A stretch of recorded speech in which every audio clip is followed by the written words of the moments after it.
मैं टिकट इस टाइम पे चुनाव लड़ने का अधिकार सभी को है। अजीत यादव ने निर्दलीय तौर पर ताल ठोक दी है। विजय नंबरदार ने भी निर्दलीय तौर पर ताल ठोक दी। मैं नेता नहीं मानता उसको, बहरूपिया है। न्यूज वाला रिपोर्टर देख रहे हैं आप और मैं हूं आपका साथी अमन यादव आपके साथ।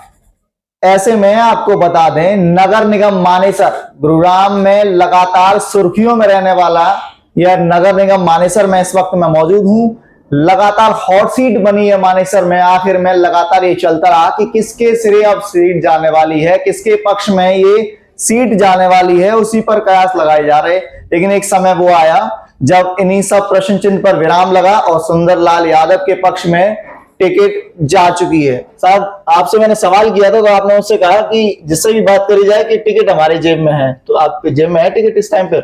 नहीं, मैं अभी तो खैर पार्टी और संगठन द्वारा मुझे अपना प्रत्याशी घोषित कर दिया गया है और आज मैंने उसके लिए नॉमिनेशन भी कर दिया है और एक बड़ी जनसभा भी आज आयोजित की गई। तो पहले मेरी जेब में टिकट नहीं थी, लेकिन मैंने उस दिन भी आपसे कहा था कि टिकट मेरी जेब में नहीं है। मैंने शायद कुछ उस दिन अपनी जेब से कुछ आपको निकाल के दिखाया भी था कि मेरे पास टिकट तो नहीं, कुछ और था जी। लेकिन मुझे अपनी पार्टी और संगठन पर पूरा भरोसा था कि भारतीय जनता पार्टी मुझे अपना प्रत्याशी बनाएगी और मैं भारतीय जनता पार्टी के सिंबल पर नगर निगम मानेसर से मैं चुनाव लड़ूंगा। और मैं अपनी पार्टी के शीर्ष नेतृत्व का आभार व्यक्त करता हूं कि भारतीय जनता पार्टी ने मेरी आशा के अनुरूप मुझे नगर निगम मानेसर से अपना प्रत्याशी बनाया। मैं शीर्ष नेतृत्व को उसके लिए बधाई देता हूं, धन्यवाद करता हूं, आभार व्यक्त करता हूं। चलिए, आभार व्यक्त किया आपने। मुझे लगा टिकट भी आप साथ लेके चल रहे हैं तो मैं दिखा दूं दर्शकों को टिकट मिल चुकी है अपनी। अच्छा, मैं जानना चाहूंगा आपसे कि अब चुनाव में आप उतर चुके हैं। इस चुनावी दंगल की अगर मैं बात करूं तो अन्य प्रत्याशी भी चुनावी मैदान में आ रहे हैं। इंद्रजीत यादव ने निर्दलीय तौर पर ताल ठोक दी है, विजय नंबरदार ने भी निर्दलीय तौर पर ताल ठोक दी है। तो ऐसे में अब क्या लग रहा है, चुनावी समीकरण क्या रहने वाला है और आप अपने आप को किस स्थिति में देख पा रहे हैं? देखिए, लोकतंत्र के इस महापर्व में चुनाव लड़ने का अधिकार सभी को है। देश का संविधान ये कहता है कि चुनाव कोई भी व्यक्ति लड़ सकता है, लेकिन जिस हालात में आज देश के हालात है, चाहे वो हरियाणा चुनाव की बात हो, महाराष्ट्र चुनाव की बात हो या अभी दिल्ली चुनाव की बात हो, जिस तरीके से देश के देवतुल्य मतदाताओं ने भिन्न भिन्न राज्यों में भारतीय जनता पार्टी की पूर्ण बहुमत की सरकार बनाई है, उस तरीके से एक बात तो स्पष्ट है कि हरियाणा निकाय चुनाव में भारतीय जनता पार्टी डंके की चोट पर सारे नगर निगम, सारी नगर पालिका और नगर परिषद के चुनाव जीतेगी। और ये सिर्फ हवाई बातें नहीं है। आप हरियाणा विधानसभा चुनाव का परिणाम देख लो, ये स्पष्ट जनादेश, जहां कि कांग्रेस पार्टी ने अधिकारियों के तबादले, कौन अधिकारी कहाँ बैठेगा, कौन डीसी कहाँ लगेगा, कौन सीपी कहाँ लगेगा, कौन एसपी कहाँ लगेगा, इस तरीके की उन्होंने व्यवस्था कर ली थी। लेकिन हरियाणा के देवतुल्य मतदाता ने 2014 से भी बड़ी जीत 2024 में 48 सीटें जीतकर भारतीय जनता पार्टी के पक्ष में दी थी। और अभी हाल ही में दिल्ली के चुनाव अभी आपने देखे थे, जो परिणाम आया, केजरीवाल जैसा जो अपने आप को मैं नेता नहीं मानता उसको, बहरूपिया है, वो रूप बदल के आता था, दिल्ली के मतदाताओं को ठग ले जाता था।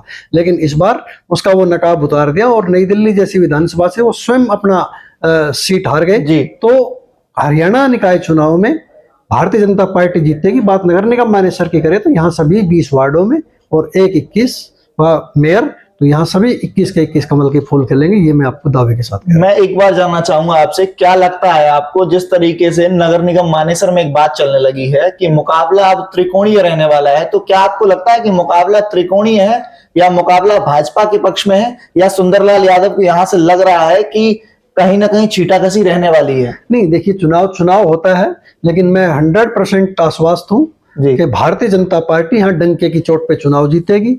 मानेसर नगर निगम में कमल का फूल खिलेगा, किसी से कोई मुकाबला नहीं है। विधानसभा चुनाव का परिणाम आप उठा के देख लीजिए, आप लोकसभा चुनाव का परिणाम उठा के देख लीजिए, और अभी दिल्ली चुनाव का परिणाम। दिल्ली का जो चुनाव था वो पूरा शहरी चुनाव था, उसमें बहुत कम ग्रामीण अचल है, वो पूरा शहर का चुनाव था।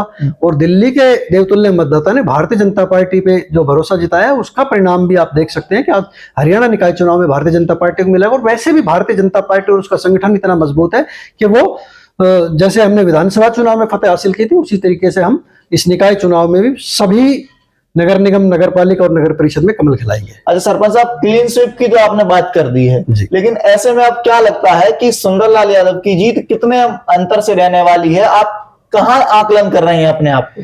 देखिए जी, जो हमारी पार्टी, जो हमारी सरकार, जो हमारा संगठन देश में माननीय नरेंद्र मोदी जी के नेतृत्व में, हरियाणा प्रदेश में माननीय नायब सिंह सैनी जी के नेतृत्व में जो लगातार हमारी सरकार की, चाहे वो देश की सरकार की योजना हो, चाहे वो प्रदेश की सरकार की योजना हो, उनको जन जन तक पहुंचाने का पार्टी का हर कार्यकर्ता, संगठन का हर कार्यकर्ता लगातार उसके लिए कार्य कर रहा है। उसका परिणाम इस प्रदेश की देवतुल्य जनता ने अभी विधानसभा चुनाव में दिया था। तो मेरा ऐसा मानना है कि मानेसर नगर निगम चुनाव में हमारा किसी से कोई मुकाबला नहीं है, लेकिन चुनाव होता है, उसको मजबूती से लड़ेंगे और जीतेंगे।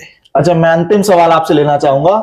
आपके समर्थक ये बात कहते हैं कि सुंदरलाल यादव को अगर पहली बार कॉल किया जाए तो पहली बार में ही फोन उठा लेते हैं, तो क्या ये सिलसिला लगातार मेयर बनने के बाद भी जारी रहने वाला है कि आपको कोई कॉल करे आप फोन उठाएंगे, या फिर से कोई नया नंबर आ जाएगा अगर आपसे बात ना हो पाए? मेरा जो नंबर है वो नंबर लगभग 20 साल पुराना है, जो मेरे पोस्टर में भी वायरल है जी। तो मैं उन प्रत्याशियों में नहीं हूं कि चुनाव के लिए दूसरे नंबर का इस्तेमाल करे और चुनाव के बाद दूसरे नंबर का इस्तेमाल करे। और मैं नेता नहीं हूं, नगर निगम मानेसर का बेटा हूं। यहां मैं सेवक बन के काम करना है, मुझे नेतागिरी नहीं करनी। मेरा उद्देश्य नगर निगम मानेसर बना है 23 दिसंबर 2020 को, जिसका गठन हुआ है जी। 2016 में जब सरपंची के चुनाव हुए थे तो उसके बाद 2017 में मैंने यहाँ कार्यालय खोल लिया था। तब यहाँ कोई निगम नहीं था और ना ये क्षेत्र पंचायती राज में मेरे अधीन में आता था। तो यहाँ उद्देश्य नेतागिरी करने का नहीं था। किसी ने कल्पना भी नहीं की थी कि भाई ये क्षेत्र मानेसर नगर निगम के नाम से अलग से, वो तो तत्कालीन मुख्यमंत्री माननीय मनोहर लाल जी ने एक बहुत बड़ी सौगात इस क्षेत्र को दे दी थी जी। प्रदेश का 11वां नगर निगम बनाकर इस क्षेत्र का सिस्टम समाप्त हो जाता है, ये क्षेत्र गुड़गांव नगर निगम में शामिल होता। लेकिन एक बहुत बड़ा दिल माननीय मनोहर लाल जी ने इस क्षेत्र को दिया और उसी का परिणाम है कि आज चुनाव हो जाएंगे और चुनाव के बाद मानेसर नगर निगम की दिशा और दशा बदल जाएगी। तो अब मैं मान लूं कि अब सरपंच साहब जो है वो मेयर साहब बनने वाले हैं। दिखाई दे रहा है ट्रिपल इंजन की सरकार का गठन होने वाला है। 100% नगर निगम मानेसर में ट्रिपल इंजन की सरकार बनेगी। माननीय मोदी जी के नेतृत्व पर पूरे देश को भरोसा है, माननीय नायब सिंह जी के नेतृत्व पर पूरे प्रदेश को भरोसा है। और उसी तरीके से मानेसर नगर निगम में भी हमने गुरुग्राम जिले की चारों विधानसभा अभी विधानसभा के चुनाव में जीती थी और यहाँ भी हम पूरे, चाहे वो पटौदी नगर परिषद है, चाहे वो गुरुग्राम नगर निगम है, चाहे वो मानेसर नगर निगम है या सोना नगर परिषद की चेयरमैन का जो चुनाव है, हम बिल्कुल क्लीन स्वीप करेंगे। 100% भारतीय जनता पार्टी डंके की चोट पर चारों चुनाव जीते। चलिए, बहुत बहुत धन्यवाद हमसे बातचीत करने के लिए। हमारे साथ नगर निगम मानेसर से सुंदरलाल यादव मौजूद थे और आप लगातार मेरे साथ देखते रहिए न्यूज़ वाला रिपोर्टर। धन्यवाद।